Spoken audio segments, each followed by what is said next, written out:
So I'm super psyched. We call this Reconnect with Rockers, but I'm connecting with kind of new friends here, new friends for me. First time I'm hanging out with Josh and Alex from Badflower. Are you guys on the bus? I'm trying to figure out, is that the bus? Yes. This is the back lounge. Yeah. It's It's where the nice. magic happens. I like it. I like it a lot. So thanks for taking the time. I mean, I know it's so busy, your show days, and you're in between St. Louis and Denver. And it's just so great to be able to have some time and catch up with you in between playing the Ginormo festivals, in between playing your headlining gigs. You guys are a band that just never stops. We have a brand new single called Detroit, which I love. A couple people hit me up and said, I didn't know they were from Detroit. And I'm like, they're not, but they were inspired in Detroit, which is cool. So I'm gonna team off with Josh first. I don't know you, but you seem like the kind of artist that there's an authenticity about you. I feel like maybe you wear your heart on your sleeve a little bit. And I feel like maybe you can be really tough on yourself. Now, I could be completely wrong, so dispel that if I'm completely off base, but this is sort of what I see from you. And I think that that actually is something that makes you a great artist. No, you're dead on. That is correct. Really?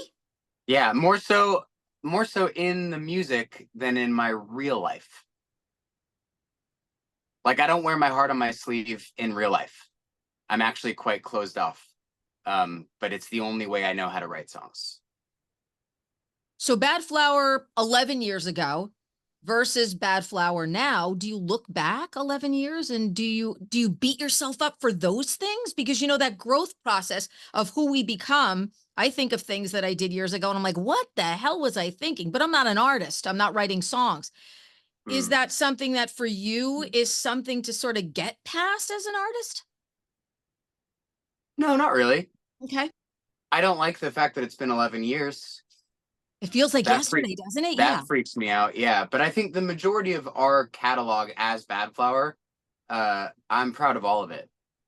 There's very few songs that I'm like, ugh, why did we do that? There are a couple, though. There are a couple. Well, I can't think of any radio songs. I mean, you guys have become like radio darlings now, which is really nice. I mean, it's nice to have all of those songs that are so accessible to so many people. I think there's an authenticity about the band too. And let me ask Alex about this. I think that there is a fan base, you know, that goes beyond just coming to the shows or goes beyond just listening to a song on the radio or streaming or downloading the music. There seems to be that connection. Not every band gets that massive connection.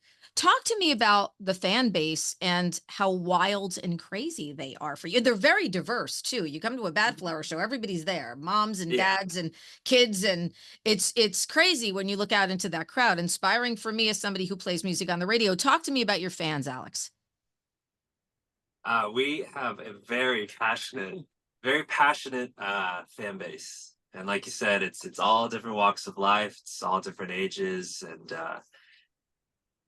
yeah, I mean the shows every night. I'm so happy when we get to meet people after the show or at the VIP or even during the show. There's a good banter back and forth, and everyone is just there and excited, and they feel welcomed and able to express themselves, and I love that.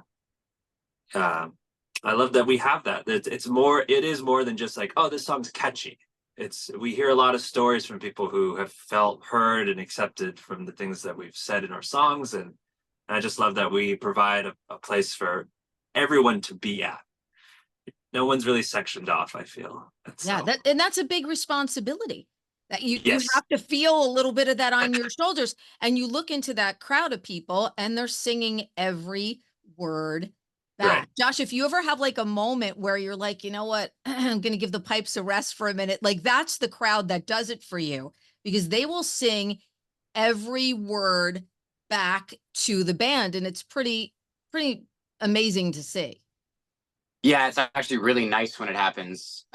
You know, there are times when we're on tour, we played four shows in a row and my voice isn't happening.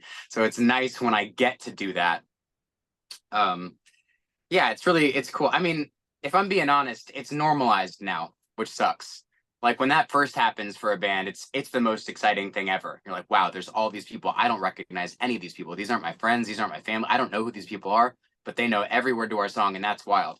And then, you have a couple years of that, and then you play a show where people don't know the words, and you're like, what's this?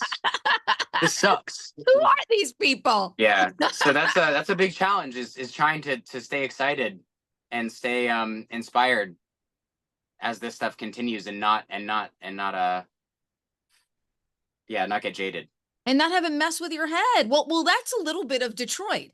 I mean, when I Yeah, first that's heard a that lot of song, it. that's That's a lot of it. very Yeah. much. And again, there's an authenticity there where I feel like sometimes these songs are all little vignettes of what's happening in your life at that time. Every time I hear a Badflower song, that's exactly what I hear. So talk to me about the inspiration. You guys were on the bus, or it was a show that had happened in Detroit, and you just kind of felt inspired to write this great song, which I kind of almost hear it as like a little bit tongue in cheek. And it's got a lightness about it, but lyrically, it's still got some pretty heavy duty stuff in there. So it's such a very unique Badflower song, I think. Yeah, it's definitely poppier. I think we get way more tongue in cheek. But it's poppy. We were afraid of it for a while because it was so catchy. It was almost like too catchy. I don't know. There has to be an element of like danger a little bit in what we do, and that one's a little less dangerous and a little like it's easier to consume. So we were like, "Ooh, that scared us a little bit." But the content of what the song is so real and so exactly what we're feeling in this moment that it just that's what makes it Badflower to me. Yeah. And you're such a unique front man. Who was, when you were a kid, who was the first person you looked at and said, "Ooh, that looks fun to me"? Blink-182. Yeah. No surprise. I can see it. Yeah, I like to think my influences are a combination of very different types of frontmen, like somewhere between Tom DeLonge and Jeff Buckley. That's what I'm going for. And I'm looking at your face now, and I see a little bit of that Buckley intensity in the face, and a little bit of that I've been DeLonge. told that I look like him a bit. Yeah, you do. Holy crap, you're Yeah. freaking me out. And that DeLonge, but that funness of Tom. All right, so Alex, bass players are the unsung heroes, I think, of every band. I mean, really, you are. Everybody's like the drummer, that rhythm, that thunder section.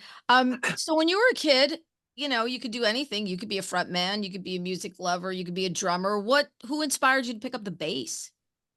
What inspired me to pick up the bass originally was just because I wanted to play in bands, and everybody I knew played guitar, and I didn't play. I play guitar as well, so it was the birth of every bass player. Yeah, so it was kind of like, what's that instrument that no one's playing? Oh, can I join your band if I play that? Sure, I'll pick up the bass. So I learned that. But having done that, I've explored the instrument, and I have influences now, but that wasn't the original plan. But I love it. The best way to get into a rock and roll band, man. You need a bass player. I'm there. I'm ready to go. Talk to me also about becoming a radio band. I mean, bands that radio stations love, because there are elements of all of that stuff that you said in the songs. This one has a little bit more of a poppy nature. We love a little bit of danger in the songs, that, but they are catchy. And I think the thing that is the most important to us is they connect with people. So when you start having hit songs on the radio that are going top 10, top 5, #1 for Badflower this week, what is that like for you guys as a band? Do you feel the machine? Do you feel like there's all of a sudden like a machine on your back? Yeah, a little bit, and it feels good.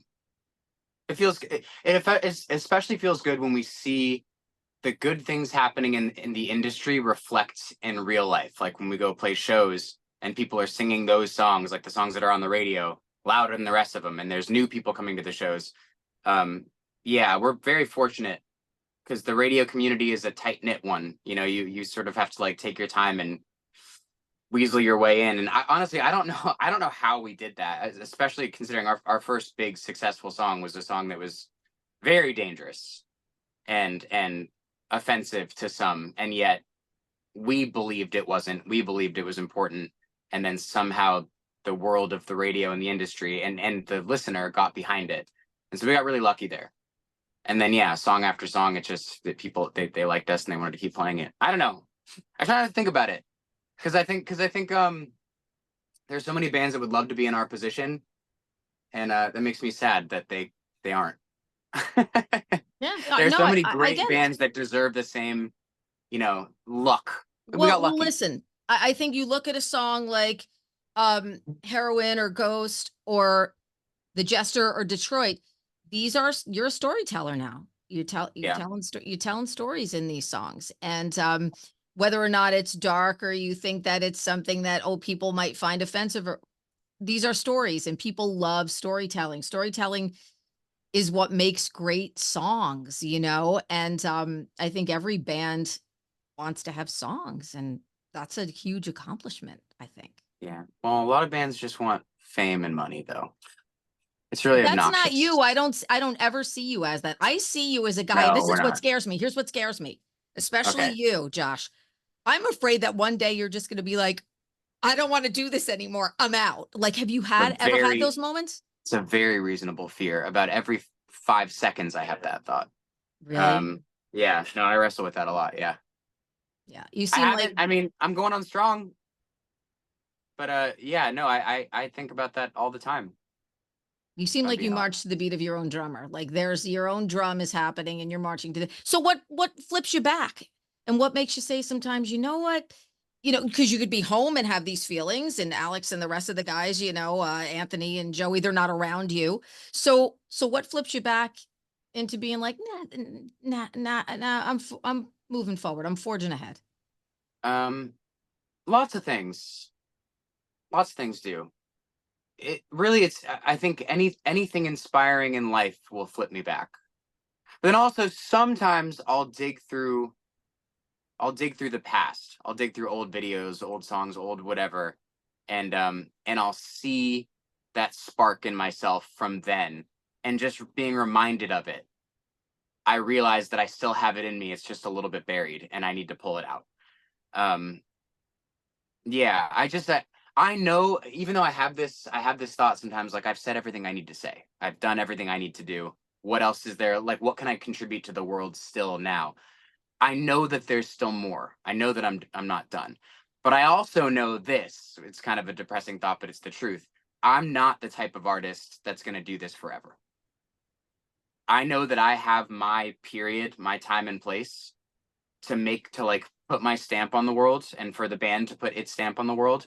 And I don't want to be that like old band that has like a horn section behind them still playing the songs that they wrote when they were like in their early 20s. I just don't like the idea. I'm happy for the bands that do that, and there's so many fans that would love to keep seeing their favorite band that they grew up with. I just feel like what we do it's a time and place, and I don't, and I want the memory of that to live forever, but I don't want the journey of it to live forever. I think there's new things to do once you've done that. But we're not there yet. In Yeah. Oh fact, we no. might not even be halfway. We might not Many, even be many years halfway to there yet. get there, many years to get Right. there. But look, I've heard that from bands before, and I've heard people tell me off the record. I had somebody in the studio recently, and the person was like, I'm not the guy in those music videos anymore. And Yeah, it's I would weird. feel like if I got out there and try to be that guy, people should tell me to get the hell off the stage. Like, I'm just not that person. I'll Right. repurpose some of the songs maybe that we did or perform them in a different way. But there just comes a time where I just don't feel like that person. Now, some bands don't feel like that and they're kind of out there doing their thing, but I completely understand exactly what you're saying. So I get it. I think it's the types of bands that make music that's really personal to them and really emotional. I think those are the types that get it on that level. And I don't think that the average person who doesn't create art for a living could really understand that. But it's true. Yeah, if you don't connect with it anymore because you've changed as a person, it's really difficult um and like emotionally and mentally exhausting and Yeah. confusing to try to keep it up when it's not there. It's hard. Yep. Yep. Yeah. I hear you. I feel you. So I have a friend who um is a nurse, And I'm very involved with American Foundation for Suicide Prevention. I have a team every year, and radio stations very involved with that great group. I met her through that. And she talks to me about being there for people with mental health issues. She mentioned a bunch of different bands. Some were classic, some were very calming, yacht rockish, things that make people feel good. She mentioned your band to me about a year ago. And she's, not a kid. And I was surprised and yet not surprised. I was surprised she found you, and she said, there's this band Badflower, and it connects so well with people. And when I'm doing my social work type stuff and I play their music, everybody seems to gravitate. What do you think it is about telling those kinds of stories for people that, make your mission maybe even more important than I think that it's because the way that we write about those types of topics is true to the feeling and the nature of how those feelings feel. That was a really weird sentence, but there's nothing there's nothing inspiring about the way about those songs. It's just a way to connect. Like, there's no light at the end of the tunnel. And that's how it feels when you're in that state. You don't see the light at the end of the tunnel. So we're not writing about the light at the end of the tunnel and telling people there's the light. We're not really helping them in that way, because when I've been in those states, I didn't see the light. So I'm not going to write about how much better it could feel. I'm going to write about how terrible it is and how it's going to feel terrible forever. And when people listen to that, they go, that's how I feel. And then that opens up and turns on a little bit of light, just because they're like, oh, someone else feels like this. Lots of people feel like this. And I think that's the cool thing that's the reason that a song like Ghost, even though it was offensive and it was, there's nothing motivational about it. It's all bad. It is all bad. Everything about it is bad. But that people get to hear that and go, yes, that's how I feel. It's all bad. Nothing good. And that brings goodness out. It's a weird thing, but it's true. And I think maybe a lot of bands don't do that, maybe as graphic or as detailed as we do. So Yeah, no, I think you guys get to the heart of everything. And I think sonically, the way that everything just kind of fits together tells the story in a way that I don't think that we've heard before. And that's like a lot coming from me, but I think there's a power in Badflower that you guys should be really super proud of. Bad power. In a good way, but sometimes in a bad way, but it always kind of fits together. So talk to me about singles versus albums. Everybody has a different take. Some people feel like, what? I spoke to somebody recently and the person said, I don't know if I want to do an album anymore. I do 8 or 9 songs and I feel like they're all great, and 2 or 3 singles get heard. And then I feel like the rest of it I should have saved to be putting out singles again. And I said, well, I never thought about that, and then I talked to other bands and they're like, no, we got to do an album. Everything has to be sequenced the way that we want to tell our story. How do you guys feel? We're divided. Oh, is that why you guys were looking at each other? Mm-hmm. Really? But I think you can be at different places at different points in your career. When you say it doesn't necessarily have to be like, this is the only thing we're doing. We're never making another album again. Sure. I think that you should have that freedom to be able to say, this feels like an album. You know what? And we're in a period right now that feels like a bunch of singles. Yeah? Yeah. Well, okay, I'll tell you my thoughts on it. I think it's a little bit silly that the album has, like, the amount of tracks on an album, whether it's like 10 to 13 songs, however many songs are on an album, the only reason the format is like that is because that's what fit on the front and back of a vinyl. And yet we don't use vinyls anymore. We don't we can, but that's not that's not what we do. But we kept that format because it's nostalgic, because now it just has a label. It's called the album, and there's no reason for it at all. And I think it's a little silly that we're still running around going, you need an album, when really people just want songs. I like songs. I don't care about an album.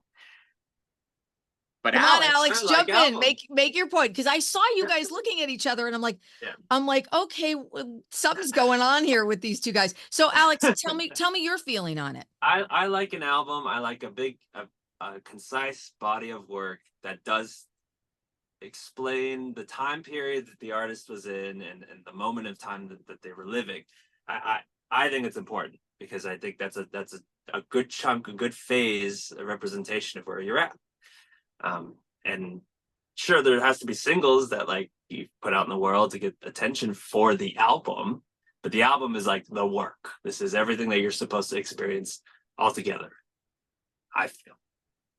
See, this is Rolling my what eyes. this is what I love, though. This is what I think Yeah. makes you guys a great band. Because Now, there's still this I'll artistic stuff going on. I love it. I'll reach over and say, sure, it doesn't have to be a certain number, but it should still be a body. And I do think 10 to 12, fine, yeah, that's traditional. But EPs are cool too. A 3 to 5 body of work, a chunk of this is a snapshot in time. This is the whole body. But yeah, I do think an album, it's a whole thing. It's a whole explanation, I think. Think if guys you're have writing done both. if you're writing Yeah. a concept album, like one song goes into the next, then absolutely. But I think bands try to force a concept when there isn't one. All the time. I always say a concept album is great. Not every album should be a concept album. But if Right. you've got something, if you've got your Wall, if you've got your Pink Floyd's The Wall, or you've got, your Rush 2112, or your, concept albums are great when they work, but not everybody needs to make a concept album, or not every album should be Sure. a I think concept the album is just a collection of singles. That's what it is. And you're right. Pre-show- It's in a place and time. It is exactly where the artist was at in that moment. So sure. But really it's just, here's a handful of singles with all of them having their own little cover. I guess. I don't know. Like, I just think it's silly. Pre-show that's me. rituals. Pre-show rituals. So I'll go Okay. Josh first. Is there anything you absolutely have to do pre-show? Because you guys are such an awesome live band. I talked about being a radio band. What an amazing live band you are. I think last time I saw you, I wanted to come to the New York show, and I had agreed to host something, and I was hosting something that night. So I just missed the New York show, and I'm super, super bummed out. I think the last time I saw you, our buddy Des Rocks was opening up. We love Des. He's not only great artist, but he's a super dude, super, super nice guy. But such an amazing, amazing live band. So what's pre-show that you absolutely have to do or not do to make sure that, you're in the zone here? I don't eat any food, nothing. No breakfast, nothing. I wake up foodless. And then within the hour before I go on stage, I have to jump up and down 100 times, like pencil mini jumps 100 times. I have to bend down and touch my toes for 20 seconds, and then various other stretches I've been doing. And it all has to be within the hour before I play. And then I pee way too many times when I don't have to. And I love that. and then we play. That's mine. That's me. I love that. Alex, What do I you're do? up, baby. Come on. I have a couple drinks, sure. I have to have my playlist, and it changes every night, but I have to have music bumping for at least the hour, maybe even the hour before the show. I have to have music playing. And then yeah, no food till after, just because I'll eat during the day, but certainly like 4-hour window of not eating, because you can't be doing what I'm doing up there on a full stomach. Yeah. Josh, you don't eat anything the whole day? Nothing. Wow. Yeah. Wow. And I've been doing that for a long time, and it's good. Damn, I'd be pissed off. I'd be so pissed off on stage because I get really hangry. So I would be like screaming at everybody. No? But when you do it every night, your body adjusts to it. Wow. It becomes normal. When I first did that, it wasn't fun. I was like lightheaded, and I didn't like how that felt. But it really didn't take long for my body to be like, okay, so this is what we're doing now. Cool. And then it just works. And now when I'm on stage, my brain is really sharp, and I'm light, and it's intermittent fasting. That's what it is. Like a lot of people rave about it, and it works. It works for me. Love it. Love it. Yeah. Wow. So I'm so happy that I got to just spend a little time with you at all these bullet point questions, and we just start talking about everything else, which always makes for a really fun interview. Oh, and I read something about you, Josh. I'm going to even love you even more now. What's happening with the cat sanctuary? Are you like a cat guy? I read this. This is what I love about you. I have a rescue feature I do at the radio station. We call it Rock and Rough. We've helped find tens of thousands of animals' homes. This is what I do. I bring them into the station. We have artists that help us out, come take photos and stuff. So when I read that you've got some meows hanging around the house and you're like, you know what, I'm just gonna hook up like a sanctuary or something. And I'm like, I love him even more now. You know that animal lovers would be like, oh my God. So tell me what's happening. And you said that animals kind of, chill you out and stuff and you're home with your animals. You're definitely a different guy. What's going on with the cats? Yeah, so I bought a farm during COVID, and the goal was to have a cow sanctuary, and that is still the goal. I want to rescue cows. But we tour a lot. There's a lot going on. There's a lot of money that needs to be made to get the whole place ready to actually be able to do this. And in the meantime, I'm just living there, and stray cats just kind of show up. And I'm like, all right, I'm going to teach you the ropes. We got a doggy door. I will feed you and I will love you, and you can sleep in my bed and now all is good. You just have to know, you have to go poop outside and pee outside. That's it.